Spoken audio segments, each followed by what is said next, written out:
Malcolm in the Middle just got a revival. 20 years later, same family, same chaos, same Lois screaming at full volume like she's trying to communicate with someone on the moon. And here's the thing, Malcolm tried to escape. He spent over a decade hiding from his family, built a whole new life, a daughter, a girlfriend, some semblance of peace. And then his parents called, and he went back. Now, a reasonable person might ask, why would anyone do that? Why go back to the chaos? A French philosopher named Albert Camus asked the same question in 1942, and his answer is the reason Malcolm in the Middle is one of the most quietly profound shows ever made. Let's talk about what Malcolm in the Middle actually is. On the surface, it's a comedy about a genius kid stuck in a loud, broke, wonderfully unhinged family. There's Hal, a man who approaches every single hobby like it's the last thing he'll ever do before he dies. There's Lois, a force of nature who could run NATO if she wanted to, but chose to run 4 boys instead, which is objectively harder. There's Reese, who somehow turned being bad at everything into a complete personality. Dewey, who processes the entire family's trauma through abstract art. And then there's Malcolm. Malcolm is a genius, which sounds great until you realize that being the smartest person in the room doesn't help you when the room is on fire and your brother just ate the fire extinguisher. Malcolm can see everything clearly. He understands exactly why his life is chaotic. He can analyze it, narrate it, break the fourth wall, and explain it to us in real time. And it changes absolutely nothing. He is, in the most precise philosophical sense, a man fully aware of his absurd condition. And that is exactly where Camus comes in. Albert Camus was born in 1913 in Algeria, raised in poverty, and became one of the most important thinkers of the 20th century, which is remarkable for a man who also found time to be devastatingly handsome, play football, and win the Nobel Prize for Literature. His big idea, the one that made philosophers either love him or want to argue with him at parties, was called the absurd. Not absurd like a Monty Python sketch. Absurd in a specific, almost mathematical sense. Here's the idea. Human beings have a deep, almost desperate need for meaning. We want things to make sense. We want our efforts to be rewarded. We want the universe to have a plan. The universe, for its part, has absolutely no interest in any of that. It just keeps going. Silent, indifferent, not cruel, just completely, radically unbothered.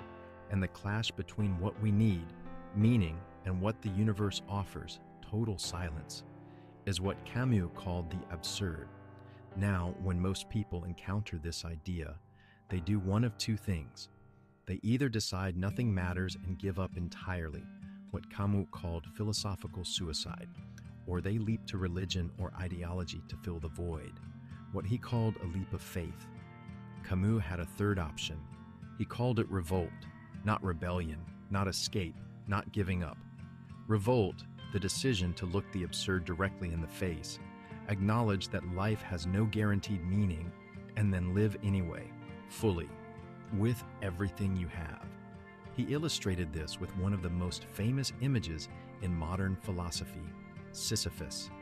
Sisyphus, from Greek mythology, was condemned by the gods to roll a boulder up a hill for eternity.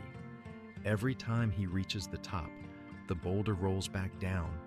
He walks back, he starts again, and Camus ends his essay with a line that should not work as well as it does. One must imagine Sisyphus happy. Now hold that image in your mind and tell me that is not just a precise description of Hal trying to keep his family together on a Tuesday. Malcolm in the Middle is built on a very specific structure that most people feel but never consciously notice. Every episode, something goes wrong. The family makes it worse.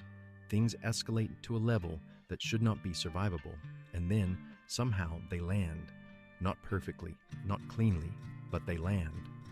And the next week, they do it again. This is not lazy writing. This is a philosophical statement. The Wilkerson family has no illusions about their life. Lois knows she's screaming. Hal knows his hobbies are completely out of control. Malcolm knows more clearly than anyone that his intelligence is not going to save him from any of this. And they keep going anyway. That's not dysfunction, that's revolt.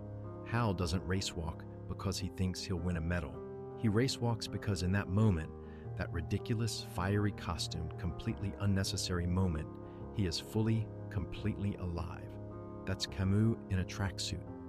With slightly questionable form, Malcolm doesn't break the fourth wall because he has answers. He breaks it because acknowledging the chaos out loud, naming it, laughing at it, is itself a form of defiance. You cannot crush a man who is already laughing at his own boulder. And then there's the revival. 20 years later, Malcolm tried the other options. He ran. He built a clean life far from his family. He optimized for peace and distance and a daughter who would grow up in a quiet house. And the moment his parents called, he understood the way Sisyphus understands every time the boulder rolls back down the hill, that you don't escape the absurd, you just decide what to do with it. Camus didn't say life was fair. He said fairness was the wrong question. The real question is never, why is this happening to me? The real question is, what will I do now that it is? Malcolm's whole life has been one long answer to that question, and the answer, every time, is the same. Go back, show up. Let Lois correct every single decision you've made since 1987. Let Reese do something inexplicable with a kitchen appliance. Sit down at the chaotic table with your father, who is about to announce a new hobby that will consume the next 3 weeks entirely. And find that somehow, improbably, stubbornly, hilariously, that's enough.